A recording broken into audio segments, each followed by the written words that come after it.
Welcome guys, welcome to Simple Learning GK. My name is Rajat Kumar Mahapatra. ଏବେ Odisha SSC ଆଉ OPSC ର next generation next exam ଯାହା ବି ରହିବ ସେଇଥିରେ history ଉପରେ କ୍ୱେଶ୍ଚିନ୍ ଆସିବାର ଚାନ୍ସେସ୍ ଅଧିକ ଅଛି।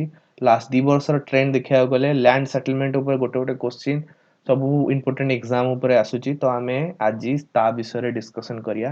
ଲ୍ୟାଣ୍ଡ ସେଟଲମେଣ୍ଟ ଉପରେ ଆକ୍ଚୁଆଲି କ୍ୱେଶ୍ଚିନ୍ କ'ଣ ଆସେ ନା ଏଟାକୁ କିଏ କରିଥିଲେ, ଆଉ ଏଟା କୋଉଠି ହେଇଥିଲା, ଆଉ ଏଟା କେବେ ହେଇଥିଲା। ତା ଛଡ଼ା କିଛି କିଛି technical question land settlement related IAS OS exam ରେ ମଧ୍ୟ ଆସିପାରେ। ସୋ ଯୋଉମାନେ ଏଇ ସବୁ ଏକ୍ସାମ ଗୁଡ଼ିକୁ ଆଟେଣ୍ଡ କରିବାକୁ ଯାଉଛ କିମ୍ବା ଏବେ ବି କରୁଛ ସେମାନଙ୍କୁ ଅନୁରୋଧ ଏଇ ଭିଡ଼ିଓଟା ଦେଖିକିନା ଏକ୍ସାମକୁ ଯିବ। ତ ପ୍ରଥମେ ଆମେ ଜାଣିବା ବ୍ରିଟିଶର୍ସ ମାନଙ୍କର, ଏଟା ଜେନେରାଲି ଆମର ବ୍ରିଟିଶ ରାଜର ଲ୍ୟାଣ୍ଡ ସେଟଲମେଣ୍ଟ ଉପରେ ହିଁ କ୍ୱେଶ୍ଚିନ୍ ଆସେ। ବ୍ରିଟିଶର୍ସ ମାନେ ଲ୍ୟାଣ୍ଡ ସେଟଲମେଣ୍ଟ କେବେ ହେଇଥିଲା, ସେମାନେ କେବେ ଆସିଥିଲେ, ବ୍ରିଟିଶର୍ସ ମାନେ ଇଣ୍ଡିଆ ଉପରେ ଆକ୍ତିଆର କରିବା ଆରମ୍ଭ କେବେ କରିଥିଲେ ନା 1757। ସେଇ ସମୟରେ କ'ଣ ହେଇଥିଲା, ବ୍ୟାଟେଲ ଅଫ ପ୍ଲାସି। ଆଉ ବ୍ୟାଟେଲ ଅଫ ପ୍ଲାସି ପରେ ବ୍ରିଟିଶର୍ସ ମାନଙ୍କୁ ଫାର୍ଷ୍ଟ ଥର ପାଇଁ ଇଣ୍ଡିଆରେ ଲ୍ୟାଣ୍ଡ ମିଳିଲା, ଯୋଉ ଲ୍ୟାଣ୍ଡ ଉପରେ ସେମାନେ ଲ୍ୟାଣ୍ଡକୁ ଆକ୍ୱାର କରିକିନା ସେମାନେ ତା ଦେହରୁ ଟ୍ୟାକ୍ସ କଲେକ୍ସନ କରିବା ଆରମ୍ଭ କଲେ।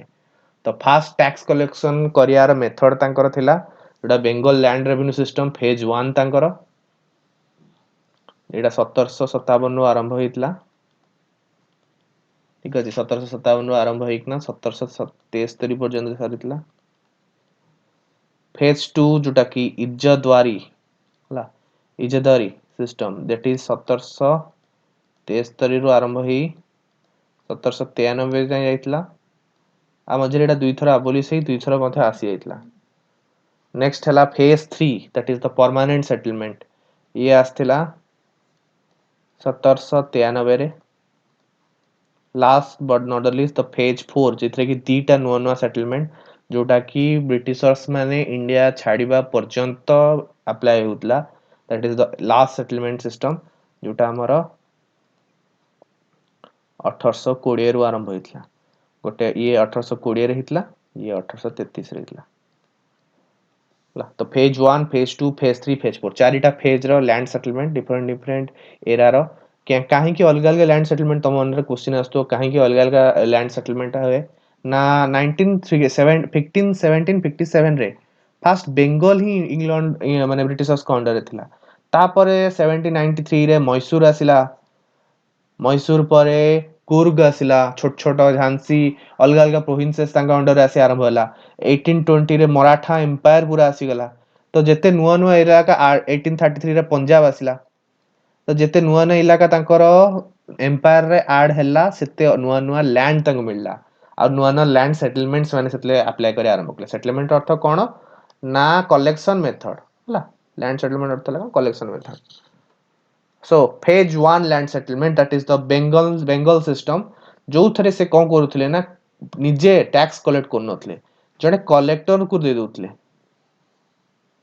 କଲେକ୍ଟର କ'ଣ କରୁଥିଲେ ନା ନିଜର ଇଲାକା କିଛି କିଛି ଇଲାକା ଦେଇ ଦଉଥିଲେ ତାଙ୍କୁ, ସେ ତାଙ୍କ ଜାଗାରେ ତାଙ୍କୁ ସେଥିଲାଗି କଲେକ୍ଟର, ପରବର୍ତ୍ତୀ ସମୟରେ ତାଙ୍କୁ ଜମିଦାର କୁହାଗଲା। ଏଇଠୁ ଜମିଦାର ପ୍ରଥା ଷ୍ଟାର୍ଟ ହେଇଥିଲା। ଏଇ କଲେକ୍ଟର କ'ଣ କରୁଥିଲେ ନା ବା ଜମିଦାର ସେ ଜାଗାର କୌଣସି ଜମିର ତାଙ୍କୁ ଲିଜ୍ ଭଳିଆ ଦେଇ ଯାଉଥିଲା। ସେଥିରୁ ସେ ଯେତେ ସମ୍ଭବ ଆମାଉଣ୍ଟ ଟ୍ୟାକ୍ସ ଆମାଉଣ୍ଟ କଲେକ୍ଟ କରୁଥିଲେ। 90% ଦେଇ ଦଉଥିଲେ ବ୍ରିଟିଶର୍ସକୁ, 10% ନିଜ ପାଖରେ ରଖୁଥିଲେ। ଇଏ ହେଲା ଫେଜ୍ 1 ସିଷ୍ଟମ ଯୋଉଟା କି ଆମର ବେଙ୍ଗଲରେ ଫାଷ୍ଟ ହେଇଥିଲା।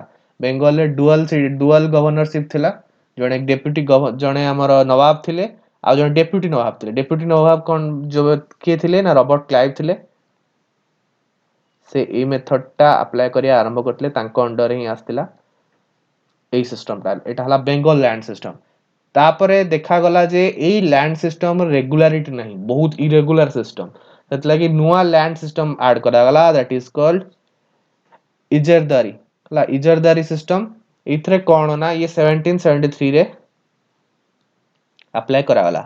ଆକୁ କିଏ କରିଥିଲେ ନା ସେଇ ସମୟର ବେଙ୍ଗଲ ଗଭର୍ଣ୍ଣର ୱାରେନ ହାଷ୍ଟିଙ୍ଗ ଏଟାକୁ ଆପ୍ଲାଏ କରିଥିଲେ। କ'ଣ କରାଯାଉଥିଲା ନା କଲେକ୍ଟର ମାନଙ୍କୁ 5 ବର୍ଷ ପାଇଁ ବା ଜମିଦାର ମାନଙ୍କୁ 5 ବର୍ଷ ପାଇଁ ଦିଆଯାଉଥିଲା ଲିଜରେ।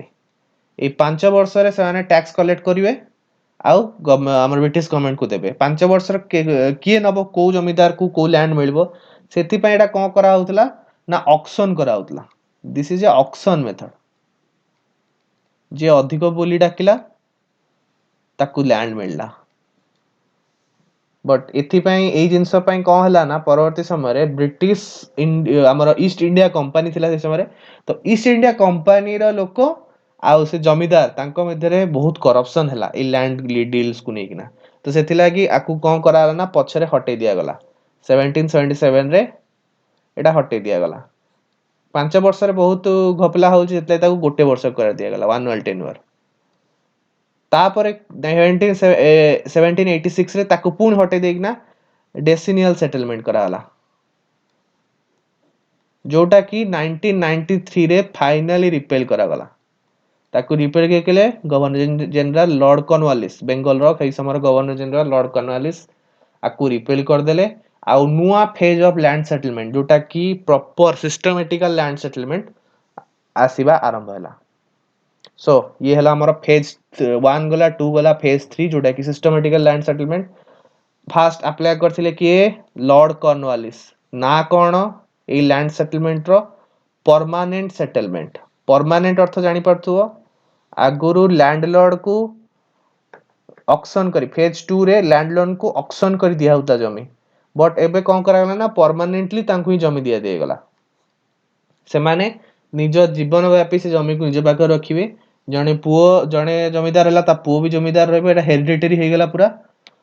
ସେମାନେ କଣ କଲେ ନା ଟ୍ୟାକ୍ସ କଲେକ୍ଟ କଲେ, ସେଥିରୁ 10 ରୁ 20% ଲୋକାଲିଟି ହିସାବରେ ଟ୍ୟାକ୍ସ ବ୍ରିଟିଶ ଗଭର୍ଣ୍ଣମେଣ୍ଟ କୁ ଯୋଉ ବାଉଣ୍ଟି, ସେଥିରୁ 10 ରୁ 20% ବାଉଣ୍ଟି ନିଜେ ରଖିଲେ।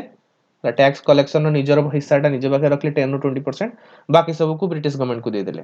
ତ ବ୍ରିଟିଶ ଏଇଥିରେ ପ୍ରୋବ୍ଲେମ କଣ ହେଲା ନା ବ୍ରିଟିଶ ଗଭର୍ଣ୍ଣମେଣ୍ଟ ଗୋଟେ ନିର୍ଦ୍ଦିଷ୍ଟ ପଇସା ଧାର୍ଯ୍ୟ ରଖିଲା ଯେ ଏତିକି ଟ୍ୟାକ୍ସ ଏଇ ଲ୍ୟାଣ୍ଡ ରୁ କଲେକ୍ଟ ହବ। ତାଠୁ ଅଧିକ ହେଲେ ଜମିଦାରର, ତାଠୁ କମ ହେଲେ ଜମିଦାରକୁ ନିଜ ହାତରୁ ଦେବାକୁ ପଡିବ।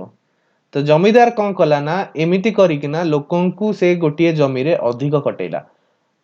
ଚାଷ କରିବା ପାଇଁ ହଉ କିଛି କରିବା ପାଇଁ ଅଧିକ କଟେଇଲା। ଶେଷରେ ବାଧ୍ୟ ହୋଇ ଲୋକ କଣ କଲେ ନା ନିଜ ଜମିକୁ ଜମିଦାରକୁ ବିକିବା ଆରମ୍ଭ କଲେ। ସେମିତି ହେଇ ହେଇ ଜମିଦାର ମାନଙ୍କ ପାଖରେ ହଜାର ହଜାର ଏକରର ଜମି ଆସିଗଲା, ଆଉ ତାଙ୍କୁ ପୁରା ଲ୍ୟାଣ୍ଡ ଲର୍ଡସ କୁହାଗଲା। ଜମିଦାର ଲ୍ୟାଣ୍ଡ ଲର୍ଡସ ଏଇଠୁ ଆରମ୍ଭ ହେଲା। ଆଗରୁ ଆଙ୍କୁ କଲେକ୍ଟର କୁହାଯାଉଥିଲା, ବଟ୍ ଏଇ ସମୟଠୁ ଏଇ ସେଟଲମେଣ୍ଟ ଟା ଆସିବା ପରଠୁ ଆଙ୍କୁ ପ୍ରପର ଜମିଦାର ବା ଲ୍ୟାଣ୍ଡ ଲର୍ଡସ କହିବା ଆରମ୍ଭ କରାଗଲା।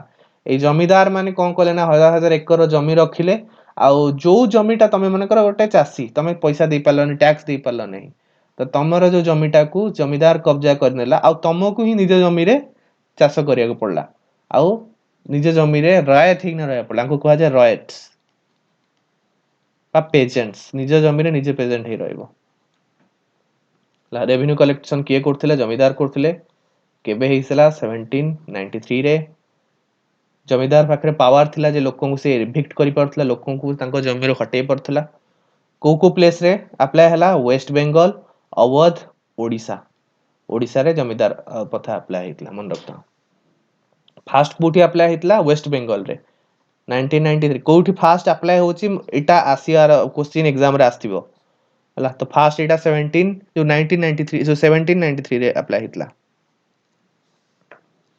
ନେକ୍ସଟ ହେଲା ଫେଜ 4, जोटा कि लास्ट फेज, जोटा कि परमानेंट फेज। आपर कौन लैंड सेटलमेंट एग्रीमेंट साइन माने बना जाई नथला। एटा को किए बनैथिले ना थॉमस मुनरो। 1820 रे ए सेटलमेंट आस्थिला।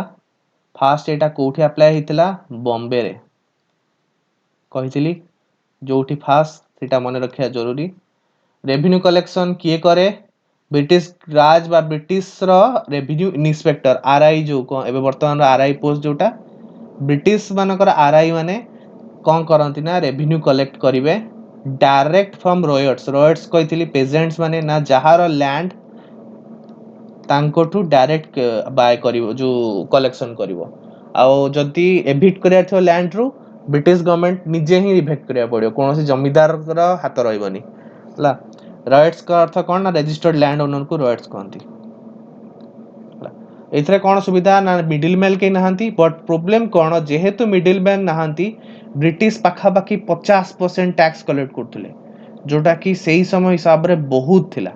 आउ एई सिस्टम टा एथि पई बहुत जगह रे फेलियर हे गेला। फास्ट तो जमींदार सिस्टम फेलियर हे गेला, तापर ए सिस्टम मध्ये फेल हो गेला दा को जगह रे अप्लाई हितला मद्रास कुर्ग आसाम ईस्ट बेंगल जोटा बांग्लादेश आ बॉम्बे हला फास्ट एटा 1820 रे बॉम्बे रे अप्लाई हितला बॉम्बे आखबख जमी रे एटा सब अप्लाई करा हितला नेक्स्ट जोटा कि सबुठु अधिक एरिया रे थिला दैट इज महलवारी सिस्टम मने रखथा सॉरी अधिक से एरिया थिला रयतवारी सिस्टम इंडिया रो 52% लैंड रे थिला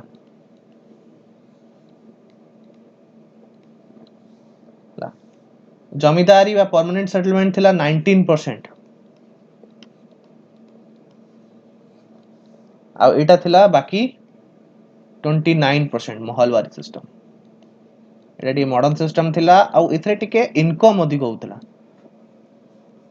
एटा को के बनेइथिले हॉल्ट मैकेंजी करथिले ब्रिटिश ऑफिसर जणे केबे बना हितला 1833 रे बना हितला 1833 रे मन रखथा फास्ट पंजाब रे इंट्रोड्यूस करा हितला एटा आरआई आई गेस आरआई किंबा एलआई रे क्वेश्चन आस्थिला जे कोठी इंट्रोड्यूस करा हितला रेवेन्यू कलेक्शन किए करे ये भी सेम ब्रिटिश राज करे बट आ पूर्व रे कोन थिला हमर रयतवारी सिस्टम रे डायरेक्ट पीजेंट टू बा लैंड ओनर टू कलेक्ट करा होतला एठी कोन कराला ना किछि किछि पीजेंट्स को मिसेई कि ना विलेज रो गोटे विलेज कम्युनिटी बनाला ताको कहला महल ए महल रु डायरेक्ट टैक्स कलेक्ट करा जाउतला तो महलवारी सिस्टम रे डायरेक्ट टैक्स कलेक्शन करा जाए डायरेक्ट गोटे विलेज कम्युनिटी टू ला कम्युनिटी जने मुखिया थिबे से मुखिया को टैक्स निया जाए ला रेवेन्यू कलेक्शन मेथड एटा महलवारी सिस्टम इथरे कोन ना पेजेंट पाक लोकन को पाखरे निजर जमी रो पावर थाए से माने निज जमी जनरली हरांती नि इथरे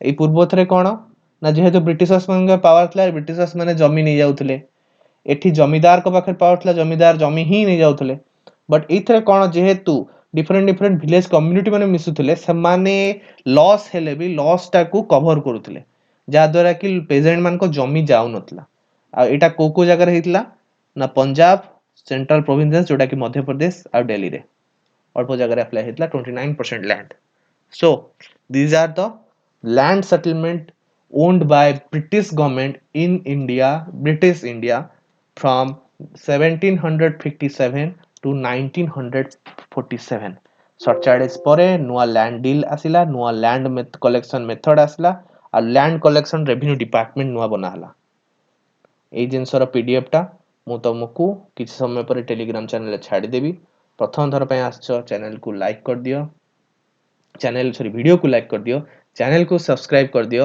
आ बेल आइकन टा दबाइ दियो बारंबार जहा जहा नोटिफिकेशन आसीबो तमन को संगे संगे मिल जिवो आज पय एतिकी रहूची देखा हो नेक्स्ट टाइम।